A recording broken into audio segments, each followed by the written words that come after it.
Assalamualaikum warahmatullahi wabarakatuh. Salam sejahtera, salam sehat untuk kita semua.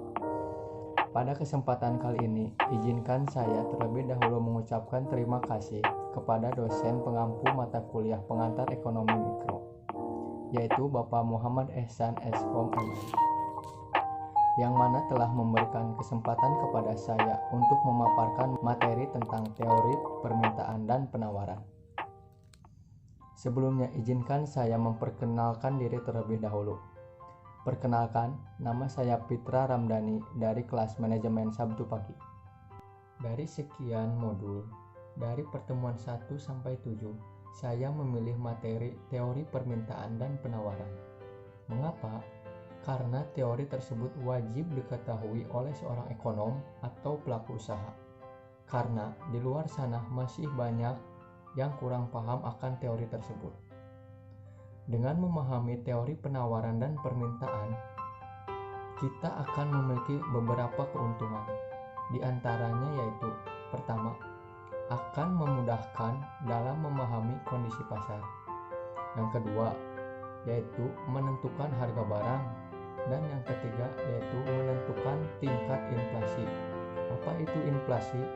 Inflasi menurut ilmu ekonomi yaitu suatu proses peningkatan harga secara terus-menerus dan berkaitan dengan adanya mekanisme pasar, seperti meningkatkan konsumsi masyarakat, terjadinya likuiditas yang berlebihan, hingga adanya distribusi barang yang tidak lancar. Untuk mempersingkat waktu, marilah kita menuju pembahasan teori penawaran dan permintaan. Teori penawaran dan permintaan dalam bahasa Inggris supply and demand, atau dalam ilmu ekonomi bisa disebut adalah penggambaran atas hubungan-hubungan di pasar antara para calon pembeli dan penjual dari suatu barang. Model penawaran dan permintaan digunakan untuk menentukan harga kuantitas yang terjual di pasar. Model ini sangat penting untuk melakukan analisis ekonomi mikro terhadap perilaku serta interaksi para pembeli dan penjual. Ini juga bisa digunakan sebagai titik tolak bagi berbagai model dan teori ekonomi lainnya.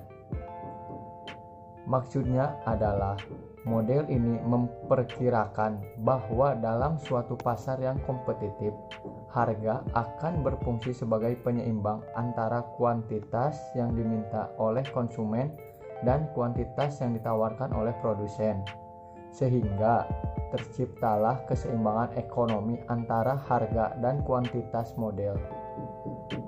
Model ini mengakomodasi kemungkinan adanya faktor-faktor yang dapat mengubah keseimbangan yang kemudian akan ditampilkan dalam bentuk terjadinya pergeseran dari permintaan atau penawaran. Selanjutnya adalah tentang pengertian permintaan. Permintaan adalah jumlah barang atau jasa yang ingin dan mampu dibeli oleh konsumen pada berbagai tingkat harga dan pada waktu tertentu.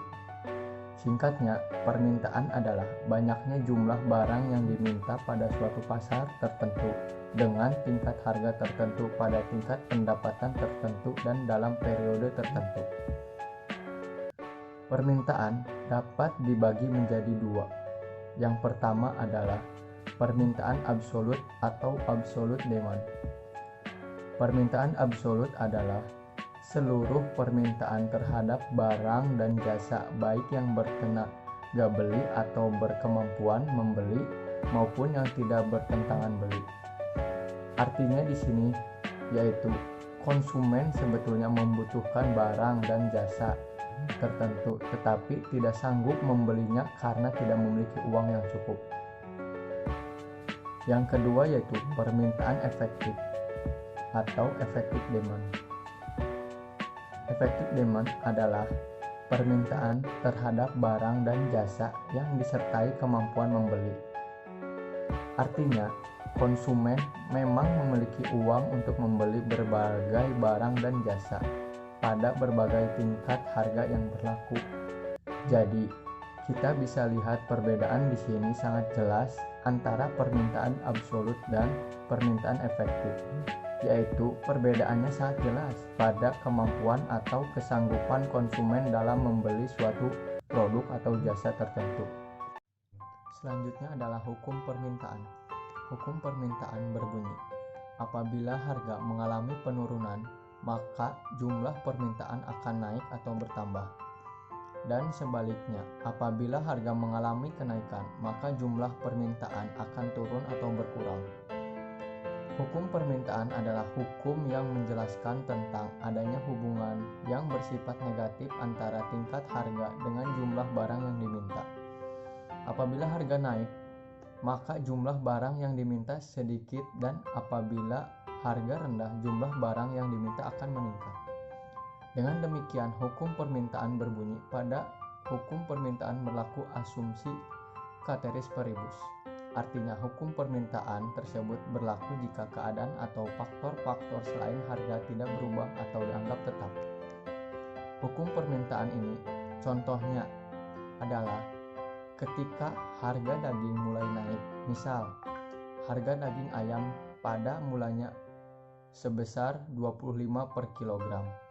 Pada harga sekian, kita setiap minggunya mampu mengkonsumsi daging ayam sebanyak 2 kg per minggu. Lalu kemudian harga daging ayam naik menjadi 35.000 per kilogram. Pada harga yang naik 10.000 ini, kita hanya mampu mengkonsumsi daging sebanyak 1,5 kg per minggu. Nah, jadi daging yang kita beli untuk dikonsumsi inilah yang disebut dengan jumlah permintaan yang sifatnya menurun apabila harga naik. Faktor-faktor yang mempengaruhi permintaan. 1. Harga barang itu sendiri. Maksudnya, apabila harga suatu barang semakin murah, kecenderungan permintaan terhadap barang itu akan bertambah. Dan hal ini berlaku juga sebaliknya. Yang kedua yaitu harga barang lain yang terkait. Maksudnya di sini ialah apabila harga barang substitusinya turun, maka permintaan akan barang tersebut akan berkurang. Namun apabila harga barang substitusinya naik, maka permintaan barang tersebut akan meningkat. Hubungannya positif atau berbanding lurus. Apabila harga barang komplementernya turun, maka permintaan akan barang tersebut akan menurun pula. Sebaliknya, jika harga barang komplementernya naik, maka permintaan akan barang tersebut akan meningkat pula. Hubungannya negatif atau berbanding terbalik. Barang substitusi di sini adalah barang yang bisa saling menggantikan. Contohnya seperti apa? Contohnya adalah daging sapi dengan daging ayam.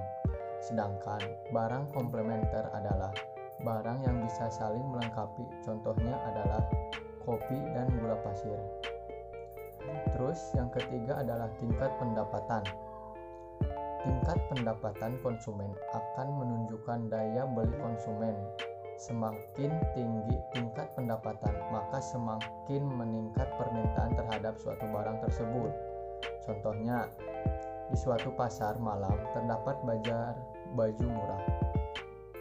Caca memutuskan hanya membeli satu baju seharga 80.000 karena Caca hanya memiliki penghasilan 500.000 per bulan. Berbeda dengan Ahmed yang berpenghasilan 1 juta per bulan. Ia membeli 2 baju di bazar tersebut. Selanjutnya yang keempat ialah selera masyarakat atau kebiasaan. Selera atau kebiasaan juga akan mempengaruhi permintaan suatu barang. Jika selera masyarakat terhadap suatu barang meningkat, permintaan terhadap barang itu pun akan meningkat. Contohnya, celana panjang sedang menjadi tren sekarang. Akibatnya, jumlah permintaan model celana panjang cenderung meningkat. Selanjutnya adalah jumlah penduduk. Semakin besar jumlah penduduk suatu daerah atau negara, maka semakin tinggi permintaan suatu barang untuk harga tertentu. Yang terakhir ialah prediksi konsumen tentang kondisi masa depan mendatang. Bila kita memperkirakan bahwa harga suatu barang akan naik, adalah lebih baik membeli barang itu sekarang sehingga mendorong orang untuk membeli lebih banyak saat ini guna menghemat belanja di masa mendatang. Selanjutnya adalah pengertian penawaran.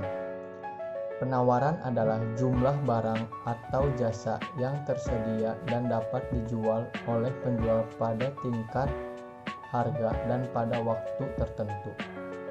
Maksudnya, kesediaan penjual untuk menyerahkan berbagai barang pada tingkat harga dalam waktu tertentu dan keadaan tertentu. Hukum penawaran. Hukum penawaran berbunyi, bila tingkat harga naik, maka jumlah barang yang ditawarkan pun akan naik. Bila tingkat harga turun, maka jumlah barang yang ditawarkan pun turun. Dalam hukum penawaran, semakin tinggi harga, jumlah barang yang ditawarkan semakin banyak. Sebaliknya, semakin rendah harga barang, jumlah yang ditawarkan pun semakin sedikit juga. Faktor-faktor yang mempengaruhi penawaran. Pertama yaitu harga. Harga barang itu sendiri. Produsen atau perusahaan akan menawarkan lebih banyak barang jika harga naik. Begitupun berlaku sebaliknya. Harga barang yang terkait, contohnya seorang petani memiliki lahan yang dapat ditanami jagung atau kacang-kacangan. Ketika harga jagung naik, petani akan mengurangi penanaman kacang dan menggantinya dengan jagung karena lebih menguntungkan. Yang kedua yaitu biaya produksi. Produsen atau membutuhkan membeli berbagai faktor produksi untuk dapat menghasilkan barang dan jasa. Oleh karena itu, jika biaya produksi mengalami kenaikan, maka harga barang akan cenderung naik. Produsen cenderung mengurangi jumlah produksinya, akibatnya jumlah penawarannya pun akan berkurang. Hal ini berlaku sebaliknya. Yang ketiga yaitu tingkat teknologi.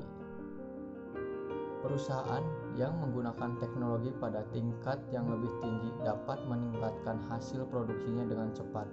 Di samping itu, penggunaan teknologi yang tinggi juga akan menyebabkan biaya produksi semakin murah. Peningkatan hasil produksi dan biaya produksi yang semakin murah akan menyebabkan jumlah barang yang ditawarkan semakin banyak pada tingkat harga tertentu. Yang keempat yaitu jumlah produsen. Semakin banyak jumlah produsen, semakin banyak pula jumlah barang yang ditawarkan.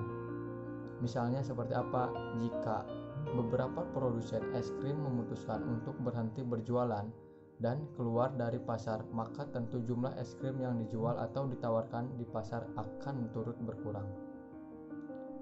Yang kelima yaitu kebijakan pemerintah. Pajak asumsi bahwa menjadi beban penjual atau penambah harga yang ditawarkan dan mengurangi laba. Maka semakin besar pajak, jumlah barang yang ditawarkan akan menurun. Begitu pula sebaliknya subsidi mampu mengurangi biaya produksi sehingga menjadi pengurangan harga yang ditawarkan dan menambah laba. Karena itu, semakin besar subsidi, jumlah barang yang ditawarkan akan bertambah. Yang keenam yaitu faktor alam. Pengaruh alam akan mempengaruhi penawaran produk pertanian dan perikanan. Misalnya, bagi para petani padi, iklim yang tidak menentu dapat menyebabkan gagalnya panen. Oleh karena itu, jumlah beras yang ditawarkan akan berkurang. Yang selanjutnya yaitu prediksi produsen tentang kondisi pada masa mendatang. Sebagai contoh, jika produsen meramalkan akan terjadinya kenaikan harga beras, maka pada saat ini produsen akan mengurangi stok penjualannya dan menunggu hingga bulan depan untuk mengeksploitasi keuntungan yang mungkin akan diperoleh akibat naiknya harga.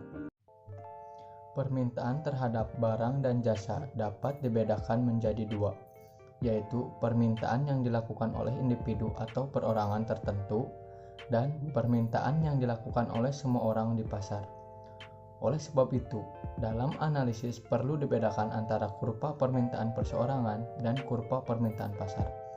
Kurva permintaan pasar diperoleh dengan menjumlahkan kurva permintaan berbagai individu. Selanjutnya yaitu perilaku konsumen. Perilaku konsumen adalah suatu tindakan langsung dalam mendapatkan atau mengkonsumsi serta menghabiskan produk dan jasa, termasuk proses keputusan yang mendahului tindakan tersebut, atau dapat juga diartikan sebagai perilaku yang tindakan dilakukan oleh individu kelompok guna mendapatkan menghabiskan barang dan jasa untuk memenuhi kebutuhannya.